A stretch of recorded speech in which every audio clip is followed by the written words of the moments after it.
Hello friends, Priyanka this side. Welcome to our channel career hub. आज हम discuss करने वाले हैं UGC NET paper 1 research methodology unit number 2 के जो है एमसीक्यू क्वेश्चन आज हम डिस्कस करने वाले हैं।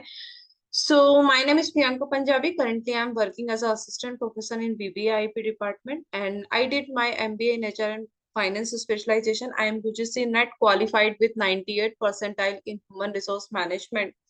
अगर आप इस चैनल को सब्सक्राइब नहीं किया तो चैनल को सब्सक्राइब कर ले, लाइक करें, शेयर करें। तो मैंने प्रीवियस वीडियोस में भी जो है आप टीचिंग एप्टीट्यूड के कुछ कॉन्सेप्ट एंड एमसीक्यू डिस्कस करने वाले किए थे एंड आज हम डिस्कस करने वाले हैं रिसर्च मेथोडोलॉजी के कुछ MCQ important question. So let us discuss research methodology MCQ question. Question number one is, which of the following sampling techniques in research implies randomization and equal probability of drawing the units? Option number A, quarter sampling, snowball sampling, stratified sampling, dimensional sampling and the cluster sampling। तो यहाँ पर उस question में जो है आपसे random sampling का पूछा गया है। मीन्स आपको ये फाइंड आउट करना है कि रैंडम सैम्पलिंग क्या होती है। So let us discuss. Probability means होता है random sampling and random sampling is also called as quantitative sampling and non random sampling is also called as qualitative sampling. तो qualitative जो सैम्पलिंग होती है उसमें जो हमारा डेटा आता है, जो रिजल्ट आता है वो पर्टिकुलर एक्यूरेट नहीं होता है, वो अजम्पशन के बेसिस पे होता है, सब्जेक्टिव होता है। बट प्रोबेबिलिटी सैम्पलिंग में जो है हमारा डेटा एंड आउटकम जो है वो एक्यूरेट आता है, प्रॉपर आता है एंड आउटकम हमारा जो है वो करेक्ट होता है, वैलिड होता है। नॉन प्रोबेबिलिटी सैम्पलिंग में आउटकम और डेटा जो है वो करेक्ट नहीं होता है, वो अजम्पशन के बेसिस पे जो है हम अपनी सैम्पलिंग को जो है फाइंड आउट करते हैं। तो कोटा सैम्पलिंग में क्या होता है कि हम फॉर एग्जांपल जैसे हम स्टूडेंट्स को कैटेगरी वाइज डिवाइड कर ले कि OBC students, SC students and the ST students and the general category student. तो यहाँ पर हमने हमें जो है इस टाइप के एससी एसटी और कैटेगरी वाइज जो है स्टूडेंट का डेटा अगर कलेक्ट करना है किसी पर्टिकुलर रिसर्च को लेके कि कितनी परसेंट जो है जनरल कैटेगरी के स्टूडेंट्स है, कितने परसेंट ओबीसी कैटेगरी के स्टूडेंट्स, तो यहाँ पर जो है हम पर्टिकुलर पार्टीशन में हमने क्वार्टर सैम्पलिंग में डिवाइड कर दिया है। तो जब हम जो है कोटा प्रोवाइड कर देते हैं सैम्पलिंग में, डिफरेंट डिफरेंट पार्ट्स में डिवाइड कर देते हैं, वो कोटा सैम्पलिंग होती है। बट कोटा सैम्पलिंग में जो रिजल्ट होता है वो एक्यूरेट नहीं होता है। Quota sampling is also called as non random sampling और द क्वालिटेटिव सैम्पलिंग। तो कोटा सैम्पलिंग तो हमारा आंसर नहीं होगा, ए जो है वो रॉन्ग होगा। हमें जो है फाइंड आउट करना है प्रोबेबिलिटी सैम्पलिंग, स्नोबॉल सैम्पलिंग का मीन्स होता है आपके पास जो है बहुत सारे सैम्पलिंग की मेथड्स अवेलेबल है, उसमें से आप जो है कोई एक पिक कर लेते हैं। Means snowball sampling is not a random sampling, it's a non random sampling. Means बहुत सारे यूनिट्स ऑफ सैम्पलिंग अवेलेबल है, उस यूनिट्स ऑफ सैम्पलिंग में से आप अजम्पशन के बेसिस पे चूज करते हैं। तो अजम्पशंस में जो हमारा डेटा होता है वो एक्यूरेट नहीं होता है। तो snowball sampling is also called as non random sampling. Okay, so stratified sampling में जो डेटा हमारा होता है उसे हम डिफरेंट डिफरेंट पार्टीशन में डिवाइड कर देते हैं। डिफरेंट डिफरेंट पार्टीशन में मींस फॉर एग्जांपल हम जब हमें लार्ज नंबर ऑफ सैम्पलिंग में डेटा को कलेक्ट करना होता है, स्ट्रेटिफाइड सैम्पलिंग का हम जो है यूज करते हैं। Stratified sampling and the cluster sampling दोनों जो है एक दूसरे के अपोजिट होती है। मींस हमारे पास जो है large number of population available है, उसमें से हमने जो है कुछ सिटी वाइज ए सिटी के पर्सन, बी सिटी के पर्सन एंड सी सिटी के पर्सन, ऐसे हमने जो है डेटा को कुछ पार्ट्स में डिवाइड कर लिया। मींस हमारे पास जो डेटा था वो हेट्रोजेनियस था। हेट्रोजीनियस डेटा से हमने जो है कुछ पार्ट्स में डिवाइड कर दिया, होमोजेनियस कर लिया, तो वो सैम्पलिंग होती है हमारी स्ट्रेटिफाइड सैम्पलिंग।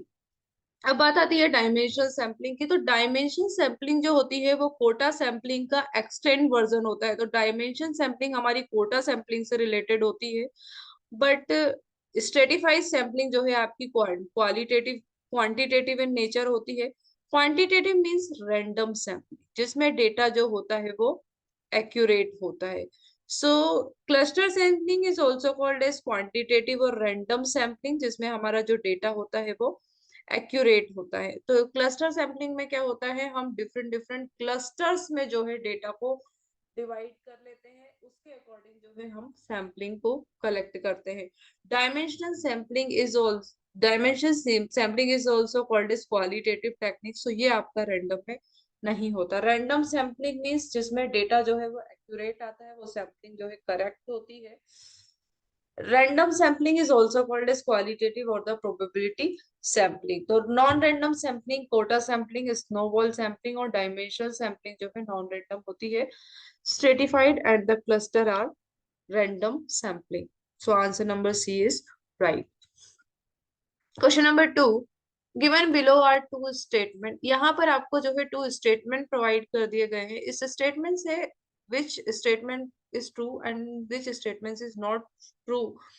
सो यहाँ पर आपको जो है स्टेटमेंट में ट्रू एंड फॉल्स भी आइडेंटिफाई करना होता है। देन कभी कभी ये स्टेटमेंट वाइज क्वेश्चंस में ये भी पूछ लिया जाता है कि क्या जो है स्टेटमेंट 1 जो है बी से रिलेटेड है। बट अभी आपसे सिर्फ ओनली इतना ही पूछा गया है कि which statement is true and which statement is false. So let us discuss question number 2। All research adds to corpus by advancing a theory. No, this is wrong. अब जो हमारा ऑप्शन नंबर ए है वो wrong क्यों है? यहाँ पे बोला गया है all research adds to corpus by advancing a theory. No, सभी टाइप की रिसर्च जो है, ऑल रिसर्च जो है थ्योरी को ही एडवांस नहीं करती है। डिफरेंट डिफरेंट टाइप्स की थ्योरी होती है। हम जो है बेसिक रिसर्च करते हैं, ग्राउंडेड थ्योरी करते हैं। ग्राउंडेड थ्योरी बेसिक रिसर्च में क्या होता है कि जो रिसर्च अभी तक नहीं हुई है, बेसिक रिसर्च का मीन्स होता है प्योर रिसर्च करते हैं जिसके में अभी तक किसी ने भी उस पर्टिकुलर टॉपिक के ऊपर कोई रिसर्च की ही नहीं है। एडवांसिंग ए थ्योरी मीन्स जो रिसर्च ऑलरेडी हो चुकी है उस रिसर्च की थ्योरी को हम डेवलप करते हैं। तो ऑल टाइप ऑफ रिसर्च जो है एडवांसिंग का थ्योरी नहीं हो सकती, क्योंकि रिसर्च हमारी जो है डिफरेंट डिफरेंट टाइप की होती है। जो ऑलरेडी किसी ऑथर ने जो है रिसर्च कर ली, ऑलरेडी किसी पर्सन ने रिसर्च कर ली, उसको हम एडवांस करते हैं। या फिर जो रिसर्च आज तक नहीं हुई है उसको हम प्योरली रिसर्च करते हैं, इनिशियल लेवल से, बेसिक और ग्राउंड लेवल से स्टार्ट करते हैं। तो ऑप्शन नंबर ए जो होगा वो करेक्ट नहीं होगा, क्योंकि all research is not a type of advancing a theory. एक बात का हमेशा आप ध्यान रखना, जब भी कोई आपके एमसीक्यू क्वेश्चन आते हैं, जब ऑल की बात करें या फिर यहाँ पर ओनली हो जाए, तो वहां पर 90% चांस हो जाते हैं कि वो जो ऑप्शन है आपका वो रॉन्ग ही होगा। तो जब किसी ऑप्शन या किसी सेंटेंस में प्रेशर देके बोला जाए ऑल रिसर्च, ओनली रिसर्च, तो ये ऑप्शन के रॉन्ग होने के चांसेस 90% होते हैं। सो फर्स्ट आपका रॉन्ग होगा। Second statement is the focus of action research is basically on the amelioration of prevent practices. So yes, option number statement number second जो है आपका राइट होगा। एक्शन रिसर्च क्या होता है? एक्शन रिसर्च का मीन्स होता है पायलट टेस्टिंग।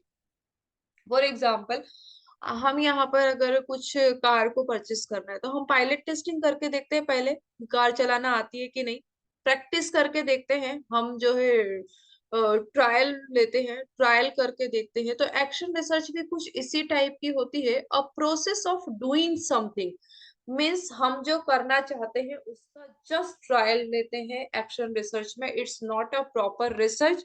ये रिसर्च जो होती है हमारी प्रैक्टिस जो है, इसमें ओनली जो है प्रैक्टिस का पार्ट होती है। It's a moderation of the prevent practices means यहाँ पर जस्ट हम जो है पायलट टेस्टिंग करके देखते हैं। It's action research is only just related to the pilot testing. यहाँ पर हमारा जो रिजल्ट होता है वो एक्यूरेट नहीं होता है। Action research is also called as qualitative research. तो जिस रिसर्च में आपका जो रिजल्ट है वो एक्यूरेट नहीं होगा, करेक्ट नहीं होगा, वो रिसर्च हमारी क्वालिटेटिव नेचर की होती है। जिस रिसर्च में 100% श्योर शर्ट आपका रिसर्च का रिजल्ट और आउटकम आता है, हमेशा आप बस यही माइंड में ध्यान रखना कि जिसका आउटकम 100% आता है वो क्वांटिटेटिव नेचर का होता है। जिसका आउटकम 100% नहीं होता, जो सब्जेक्टिव नेचर का होता है, जिसमें कुछ अजम्पशन के बेसिस पे हम कुछ फाइंड आउट करते हैं, तो वो क्वालिटेटिव का नेचर का होता है। तो पायलट टेस्टिंग में हम सिर्फ ये अजम्पशन के बेसिस पे ट्रायल लेते हैं। तो action research is also called as qualitative research. तो ऑप्शन नंबर 4 जो है आपका राइट होगा, statement means statement one first is wrong and second is correct. So let us discuss question number 3। मैं आई होप कि आपको जो है रिसर्च अच्छे से समझ में आ रही होगी। So which of the following research is intervention based cyclic in nature and improvement focus. तो यहाँ पर पूछा गया है आपसे किस टाइप की रिसर्च जो है साइक्लिक इन नेचर की होती है। सो ऑफ कोर्स जहाँ पर रिसर्च जो है साइक्लिक इन नेचर की बात होती है तो वहां पर एक्शन रिसर्च आती है। But so let us discuss, हम जो है चारों ऑप्शंस को डीप में जो है अंडरस्टैंड कर लेते हैं। केस स्टडी, केस स्टडी का मीन्स होता है इन डेप्थ एनालिसिस। जब हम जो है कोई रिसर्च की केस स्टडी की करते हैं, मीन्स अगर कोई किसी टॉपिक के ऊपर जो है इन डेप्थ एनालिसिस करते हैं, उसके ऊपर रिसर्च करते हैं, तो केस स्टडी का मीनिंग होता है in depth analysis of a particular area और the particular field. Survey method का मीन्स होता है यहाँ पर हम जो है क्वेश्चनार भरवा लेते हैं। सर्वे मेथड मीन्स पॉपुलेशन से जो है related to the age, related to the gender, related to the biography, related to the area, related to the field, उसके अकॉर्डिंग जो है हम सर्वे कलेक्ट करते हैं। Survey is a part of the sampling. Okay, so survey method is also called as qualitative research, sorry quantitative research, sorry quantitative research, क्योंकि survey method में जो data होता है वो एक्यूरेट होता है। सर्वे मेथड इसीलिए भी क्वांटिटेटिव होता है क्योंकि सर्वे मेथड में हम कुछ स्टैटिस्टिकल डेटा, आपको पता है स्टैटिस्टिकल डेटा जो होता है वो क्वांटिटेटिव नेचर का होता है, तो यहाँ पर हम कुछ स्टैटिस्टिकल टूल का यूज करते हैं। That's why survey method is a quantitative in nature. Experimental research, so experimental research में जो है टू वेरिएबल्स होते हैं, dependent and independent variable. So dependent and independent variable means यहाँ पर जो independent variable and dependent variable जो होता है, हम उस पे जो है कुछ एक्सपेरिमेंट करके देखते हैं। इंडिपेंडेंट वेरिएबल के इंडिपेंडेंट वेरिएबल जो है हमारा उसके ऊपर डिपेंडेंट वेरिएबल का क्या इफेक्ट आ रहा है वो हम चेक करते हैं। So it is a variable in nature. The experimental research is also called as quantitative in nature. So action research यहाँ पर जब हम फॉर एग्जाम्पल अगर जब आप कुछ परचेस करते हो तो उसको जो है ट्राई करके रखते हो। फॉर एग्जाम्पल आपको जो है कुछ फूड परचेस करना है या कुछ फ्रूट्स परचेस करना है, तो फ्रूट्स को आप परचेस करने से पहले जो है एक टेस्ट करके देख लेते हो कि क्या ये मीठा है या खट्टा है। तो जब आप वहां पर टेस्ट करके देखते हो उसके बाद जो है आप क्वांटिटी में उसको बाय कर लेते हो। तो इसका मीन्स है कि आपने जो एक टेस्टिंग करके देखी, आपको आपने सारे फ्रूट्स के ऊपर टेस्टिंग नहीं करी, आपने जो है क्वांटिटी ऑफ द फ्रूट्स में से सिर्फ ओनली एक को टेस्ट करके देखा। तो यहाँ पर सब्जेक्टिविटी ऐसे आ जाती है कि हमने जिस फ्रूट को टेस्ट किया था हो सकता है कि वही मीठा हो, वही उसी में स्वीट हो, बाकी सारे स्वीट फ्रूट्स जो है वो खट्टे हो। तो इसका मतलब ये है कि यहाँ पर सब्जेक्टिविटी आ गई, इसी वजह से जो है एक्शन रिसर्च हमारी क्वालिटेटिव इन नेचर का होता है। तो action research means improvement of focus, मतलब जहां पर हम प्रैक्टिस करके देखते हैं, अगर हमें रिसर्च में इम्प्रूवमेंट की नीड होती है, हम इम्प्रूवमेंट पे फोकस करते हैं। जब भी साइक्लिक इन नेचर की बात होती है, साइक्लिक का मीन्स होता है प्रैक्टिस, प्रैक्टिस, प्रैक्टिस मीन्स इस टाइप की रिसर्च में इम्प्रूवमेंट की रिक्वायरमेंट होती है, हम जस्ट जो है टेस्टिंग करके देखते हैं। That's why your action research is also called as cyclic research. So option number 4 जो है आपका राइट होगा। Question number 4. In which research method manipulation of independent variable and control of extraneous variable are neither possible nor desirable? Option number 1. Experimental method. Option number 2. Ex post facto method. Option number 3. Historical method. And 4 is descriptive method. So question में आपसे पूछा गया है which research method manipulation of independent variable and control of extraneous variable. Late us discuss, पहले मैं आपको 4 point, चारों point को एक्सप्लेन कर देती हूँ। एक्सपेरिमेंट रिसर्च में जो है हम एक्सपेरिमेंट करते हैं, कॉज एंड इफेक्ट को देखते हैं। यहाँ पर इंडिपेंडेंट एंड डिपेंडेंट वेरिएबल होते हैं। तो इंडिपेंडेंट वेरिएबल का जो है हम कॉज एंड इफेक्ट दोनों के ऊपर टेस्ट करके देखते हैं एक्सपेरिमेंटल रिसर्च में। तो एक्सपेरिमेंटल रिसर्च में जो इंडिपेंडेंट वेरिएबल होता है उसे हम मैनिपुलेट नहीं रखते हैं, बट इस क्वेश्चन में आपसे पूछा गया है independent variable and control of extraneous variable. यहाँ पर आप जो है टू टू ऑप्शन देख रहे हैं, एक्सपेरिमेंटल एंड एक्सपोज फैक्टो। तो एक्सपोज फैक्टो का मीन्स होता है जो ऑलरेडी हो चुका है पास्ट में, जो ऑलरेडी पास्ट में हो चुका है। फॉर एग्जाम्पल हमें जो है स्टूडेंट की परफॉर्मेंस को मेजर करना है, तो परफॉर्मेंस को मेजर करना है मींस हमने उनका पहले टेस्ट ले लिया है, अब उसकी परफॉर्मेंस को चेक कर रहे हैं, मींस जो जो जो सरकमटेंसेस, जो चीजें ऑलरेडी पहले हो चुकी है, मींस इंडिपेंडेंट वेरिएबल को हम यहाँ पर मैनिपुलेट करते हैं एंड एक्सट्रोनस वेरिएबल को कंट्रोल करते हैं। क्यों एक्सट्रोनस वेरिएबल को कंट्रोल करते हैं? आंसर जो है एक्सपोज फैक्टो मेथड इसीलिए होगा क्योंकि एक्सपोज फैक्टो मेथड में जो चीजें ऑलरेडी हो चुकी है, एक्सपोज फैक्टो मतलब जो पास्ट में हो चुका है, उसके बेसिस पे हम प्रेजेंट में जो है डेटा को गैदर करके आंसर आउटकम को फाइंड आउट करते हैं। यहाँ पर हमारा जो इंडिपेंडेंट वेरिएबल होता है वो मैनिपुलेट होता है and control of the extraneous variable. Experimental method में जो है हम एक्सट्रोनस वेरिएबल को कंट्रोल करके नहीं रखते हैं। सो आंसर जो होगा हमारा एक्सपेरिमेंटल नहीं होगा, एक्सपोज फैक्टो होगा। Historical method, historical means method का मींस होता है आर्टिफैक्ट जो ऑलरेडी पास्ट में हो चुकी है एंड एक्सपोज फैक्टो में जो है हम प्रेजेंट, बट यहाँ पर एक्सपोज फैक्टो एंड हिस्टोरिकल में क्या डिफरेंस है? हिस्टोरिकल में ओनली सिर्फ पास्ट की बातें करते हैं, हम ओनली पास्ट के ऊपर रिसर्च करते हैं, बट एक्सपोज फैक्टो में प्रेजेंट के ऊपर डिस्कशन करते हैं। फॉर एग्जांपल स्टूडेंट ने जो एग्जाम दिया था, अब उन्होंने उनकी परफॉर्मेंस को मेजर करना है, मीन्स एग्जाम जो है उन्होंने 2 मंथ पहले दिया था जो कि अब पास्ट है, अब हमें उनकी परफॉर्मेंस को मेजर करना है, तो हम प्रेजेंट में चेक कर रहे हैं। बट जब हिस्टोरिकल की बात आती है तो लाइक ममीज, हमें जो है ममीज उनकी जो बॉडी है, जो बॉडी है जो पास्ट में थी, अब जो है हम उसको चेक करते हैं, मीन्स हिस्टोरिकल मीन्स वहां यहाँ पर प्रेजेंट डेटा की बात नहीं होती, यहाँ पर ऑलरेडी जो है पूरे हिस्टोरिकल की बात होती है। हिस्टोरिकल मेथड क्वांटिटेटिव नेचर की इसलिए होती है क्योंकि हम जो है इसको रिसर्च, फॉर एग्जांपल ताजमहल, तो ताजमहल में जो संगमरमर के पत्थर है उसके ऊपर जो है हम रिसर्च करके देख सकते हैं कि अब उनकी कंडीशन कैसी है, हम उसके ऊपर रिसर्च कर सकते हैं, उसके ऊपर कुछ एनालिसिस कर सकते हैं। बट एक्सपोज फैक्टो में क्या होता है, क्वांटिटी एक्सपोज फैक्टो जो होती है जो ऑलरेडी हो चुका है उसके ऊपर हम रिसर्च करते हैं। डिस्क्रिप्टिव रिसर्च, जब हम जो है किसी भी रिसर्च का डिटेल में स्टडी करते हैं, लाइक हमें जो है किसी भी रिसर्च के बारे में डिस्क्रिप्टिव, तो descriptive means quantitative in nature की होती है, मीन्स यहाँ पर आपका जो रिजल्ट होता है वो एक्यूरेट होता है। तो क्वेश्चन नंबर 4 का आंसर जो होगा सेकंड होगा, expose facto method. Which of the following sampling method in research are non-probability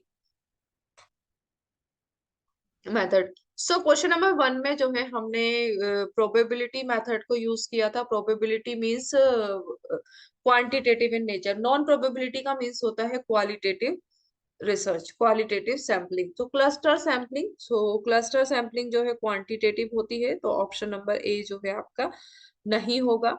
dimensional sampling, so dimension sampling is also called as non random, तो डायमेंशन सैम्पलिंग और quarter sampling, quarter sampling का ही extend version जो होता है वो होता है dimension sampling. Random sampling is also called as probability sampling, तो सी जो है आपका नहीं होगा। क्लस्टर भी जो होता है हमारा प्रोबेबिलिटी सैम्पलिंग है। जजमेंटल सैम्पलिंग, जजमेंटल सैम्पलिंग में क्या होता है, रिसर्चर जो है अपने एक्सपीरियंस और नॉलेज के हिसाब से सैम्पलिंग कलेक्ट करता है। यहाँ पर सब्जेक्टिविटी आ जाती है, मीन्स रिसर्चर को जितना नॉलेज है, उसका जितना एक्सपीरियंस है, उसकी जिस चीज में एक्सपर्टीज है, वो उसके अकॉर्डिंग जज करके सैम्पलिंग को कलेक्ट करता है। तो इसी वजह से यहाँ पर सब्जेक्टिविटी आ जाती है, तो ये जो होगा हमारा नॉन प्रोबेबिलिटी सैम्पलिंग होगा। Snowball sampling, snowball sampling means unit wise हम डेटा को सैम्पलिंग को कलेक्ट करते हैं, so snowball sampling is also called as non probability sampling. So dimensional sampling, judgmental sampling and snowball are the non random sampling method. So option number C जो है आपका right. Next question, from the point of view research ethics which of the following is least vulnerable. आपको इस question में least vulnerable को find out करना है। Research ethics, option number one problem formulation and identifying the variable involve, option number two data analysis and interpretation, option number three reporting of research result and their implication, option number four citing a theory in support of thesis।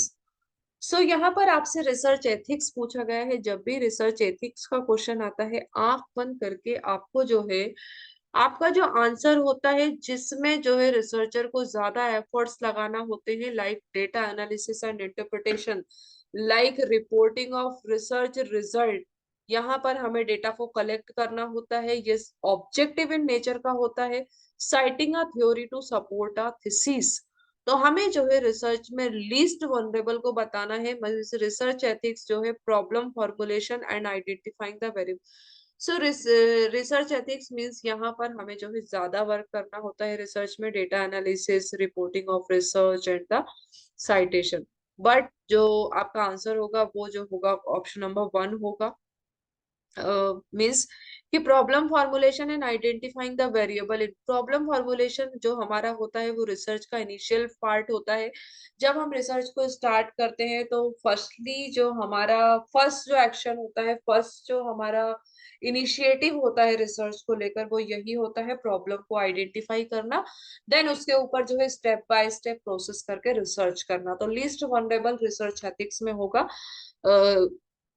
Problem formulation and identifying the variable was. जब research ethics आपसे पूछा गया होता, यहाँ पर least vulnerable नहीं होता, तब ऑप्शन ऑप्शन नंबर ए को चूज नहीं करते, डेटा एनालिसिस, रिपोर्टिंग को and citing a theory of support of thesis जो है आपका आंसर होगा। तो जब भी आप क्वेश्चन के एमसीक्यू जब सॉल्व करते हैं तो पहले क्वेश्चन को अच्छे से रीड कर लो कि क्या आपको जो है यूजीसी नेट के क्वेश्चन में सबसे अच्छी ये खास बात है एनटीए की कि आपको जो है क्वेश्चन को अच्छे से रीड करना आना चाहिए। जब आप क्वेश्चन को अच्छे से कैच कर रहे हैं तो आंसर देना कोई डिफिकल्ट टास्क नहीं है। आप एलिमिनेशन मेथड का यूज करो कि अगर जो है रिसर्च एथिक्स की बात आती तब हम जो है डेटा एनालिसिस करते, हम रिपोर्टिंग करते, साइटिंग ऑफ थ्योरी करते, तो ऑब्वियसली लीस्ट वनरेबल में हमारा ऑप्शन नंबर वन ही बचता है। तो एलिमिनेशन से भी हमारे आंसर आ जाते। क्वेश्चन नंबर सेवन, यहाँ पर आपको जो है टू स्टेटमेंट दिए गए हैं, ट्रू एंड फॉल्स को आइडेंटिफाई करना।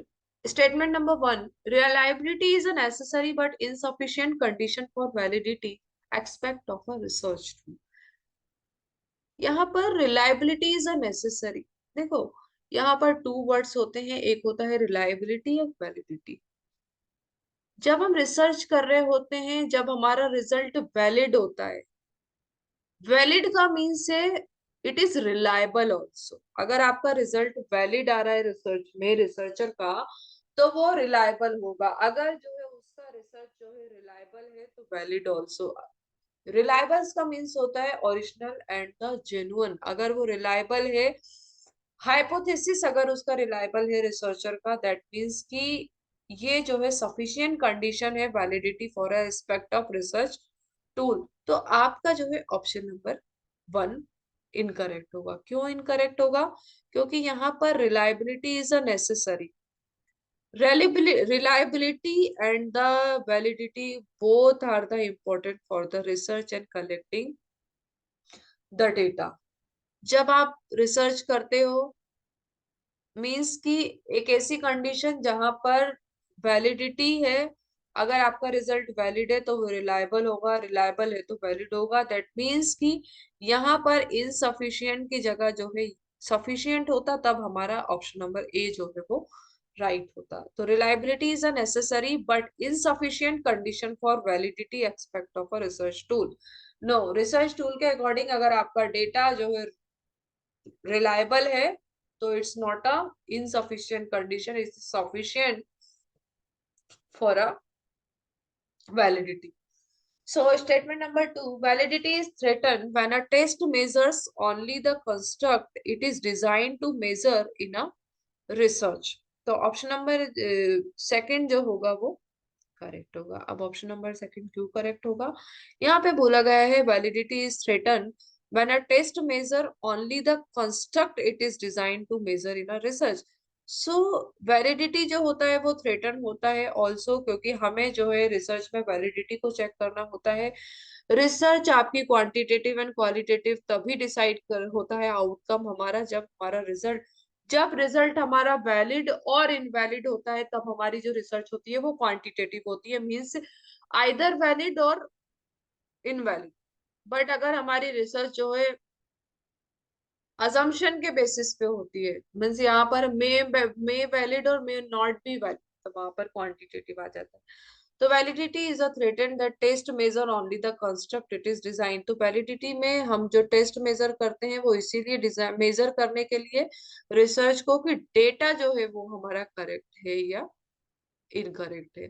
तो डेटा की करेक्टनेस को डिसाइड करने के लिए हम उसकी वैलिडिटी को जो है चेक करते हैं। अगर आपकी वैलिडिटी करेक्ट है डेटा और रिजल्ट अगर वैलिड है, दैट मीन्स कि it is reliable also. So option statement number 1 is false and statement number 2 is false. So आपका आंसर होगा option number 4। Okay, so let us discuss question number 8. Information is raw data, processed data, redundant data, and always ordinal data. So first of all हमारे पास जो है data कैसा होता है, पहले हम जब डेटा को कलेक्ट करते हैं रॉ डेटा होता है। जब हम रॉ डेटा को प्रोसेस करते हैं तब वो जो है इंफॉर्मेशन में जो है कन्वर्ट होता है। तो information is a process data. Raw data को प्रोसेस करने के बाद जो है वो इंफॉर्मेशन में कन्वर्ट होता है।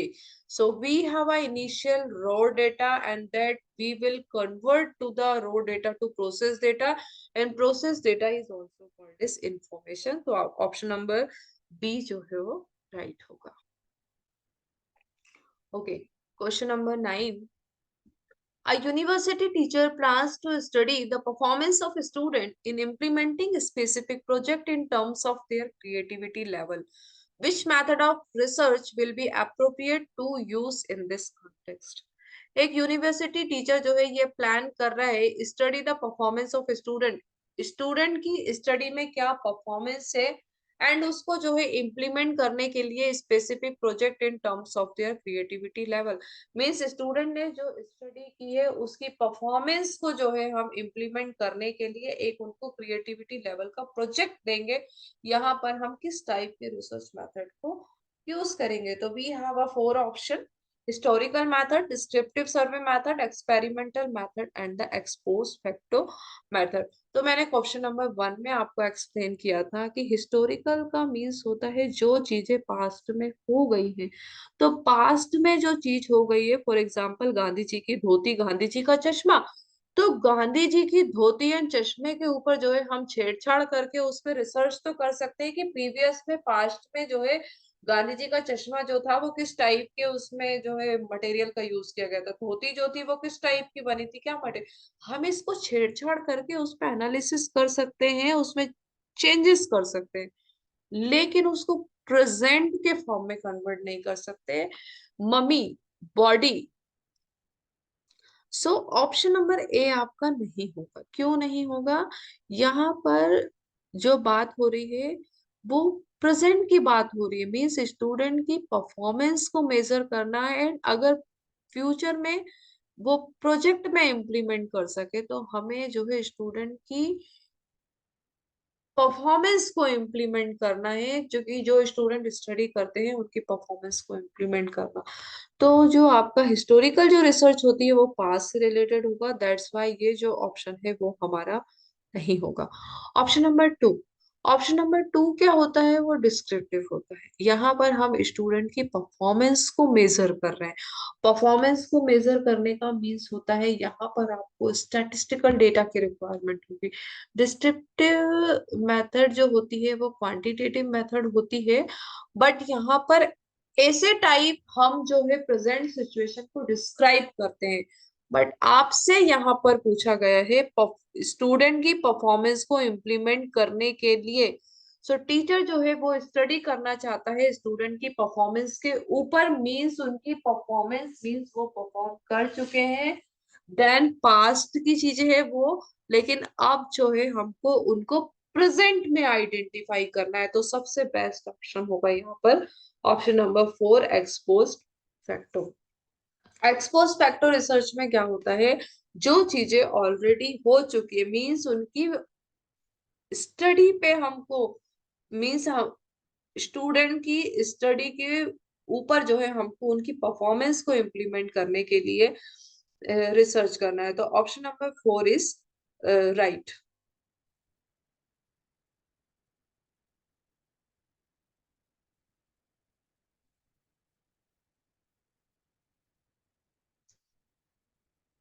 सो एक्सपोज फैक्टर रिसर्च में क्या होता है, begins after an event has occurred and without the influence of the investigators. Means यहाँ पर क्या होता है, without the interference of the investigator, means यहाँ एक्सपोज फैक्टर रिसर्च में इन्वेस्टिगेटर का कोई इंटरफेरेंस नहीं होता है, बट हिस्टोरिकल रिसर्च में इन्वेस्टिगेटर का इंटरफेरेंस होता है। एक्सपेरिमेंटल रिसर्च क्वांटिटेटिव नेचर की होती है, मींस यहाँ पर हम जो है एक्सपेरिमेंट करते हैं इंडिपेंडेंट वेरिएबल और the dependent variable, independent variable और the dependent variable. So option number 4 हमारा राइट होगा। Question number 10, a research scholar while writing his or her thesis uses ICT at various stages of research conducted. He or she justify the conceptual errors in interpreting result, attributing the same to the specific ICT device. This will be left.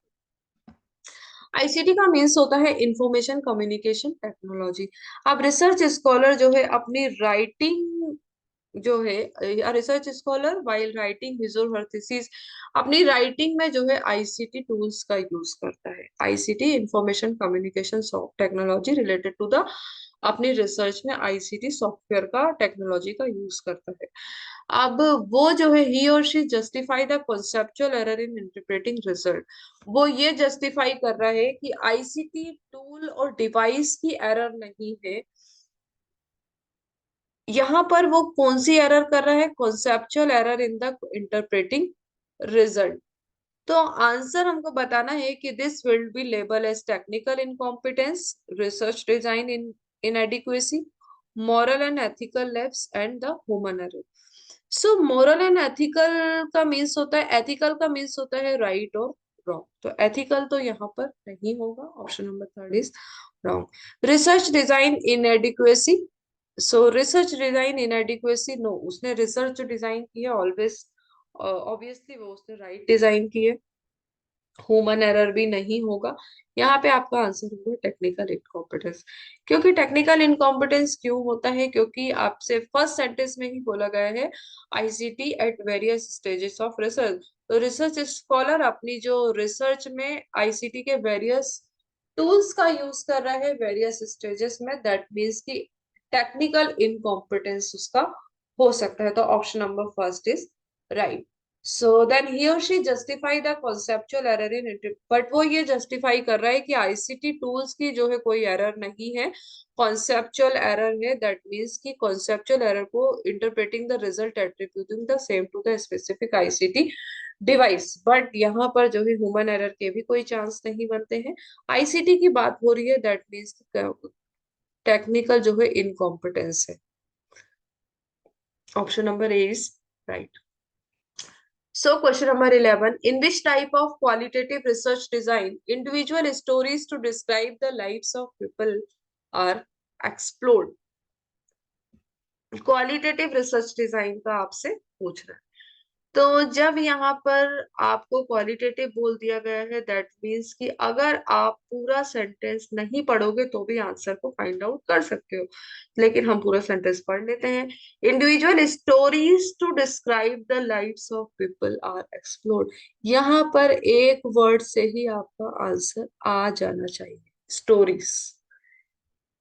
Okay, late us discuss option ethnography. Ethnography का means होता है study of culture, study of tradition, तो story तो tradition से related नहीं है। अगर आपको एथनोग्राफी का मीन्स पता है तो यहाँ पर आप एलिमिनेशन मेथड से फाइंड आउट कर सकते हैं। Ethnography means study of culture, study of the tradition. Grounded theory means हमारी ग्राउंडेड थ्योरी जो होती है वो क्वालिटेटिव मीन्स बेसिक रिसर्च करते हैं, तो ग्राउंडेड थ्योरी तो जो है हमारा आंसर नहीं होगा। ओके, सिंबॉलिक इंटरेक्शन, तो ये तो हमारे क्वेश्चन से रिलेटेड ही नहीं है और ये जो है रिसर्च से रिलेटेड भी नहीं है, इट्स जस्ट ऑप्शन।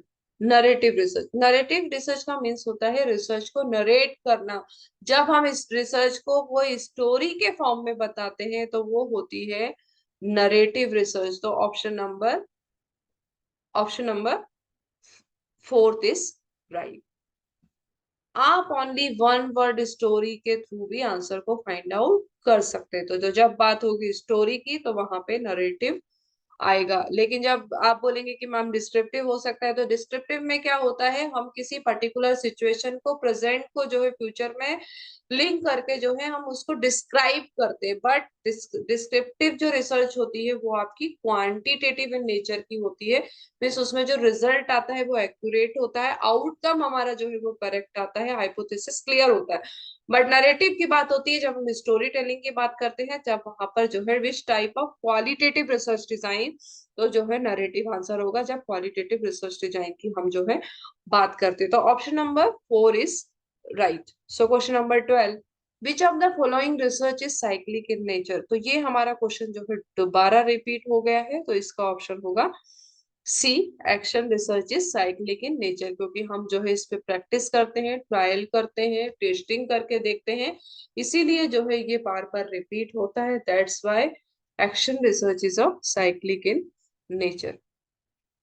सो मैं आई होप कि आपको ये वीडियो पसंद आया होगा एंड रिसर्च के जो है कॉन्सेप्ट जो है एमसीक्यू के थ्रू आपको अच्छे से क्लियर हो गए होंगे। अगर आप चाहते हैं कि मैं कोई और टॉपिक आपके साथ में डिस्कस करूं, तो आप जो है कमेंट बॉक्स में, कमेंट सेक्शन में मुझे लिखकर बता सकते हैं कि लिखकर आप जो है टॉपिक मुझे सजेस्ट कर सकते हैं कि मैम नेक्स्ट वीडियो में आप ये टॉपिक लेकर आओ। तो मैं जो है कोशिश करूंगी अपनी तरफ से कि वो उस टॉपिक को मैं आपकी डिमांड एंड आपकी रिक्वायरमेंट के हिसाब से टॉपिक को ला पाऊँ। एंड अगर आपको कुछ भी डाउट होता है तो मैं जो है डिस्क्रिप्शन में ईमेल आईडी दी है, आप मुझे ईमेल कर सकते हैं, कोई भी concept related query and any type of query, तो आप जो है मुझे ईमेल कर सकते हैं। चैनल की लिंक जो है मैंने डिस्क्रिप्शन में प्रोवाइड कर दी है। अगर आपने इस चैनल को सब्सक्राइब नहीं किया है तो चैनल को सब्सक्राइब कर लें। एंड कमेंट सेक्शन में मुझे लिख कर जरूर बताएं कि आपको ये वीडियो कैसा लगे एंड कॉन्सेप्ट आपको समझ में आए या नहीं।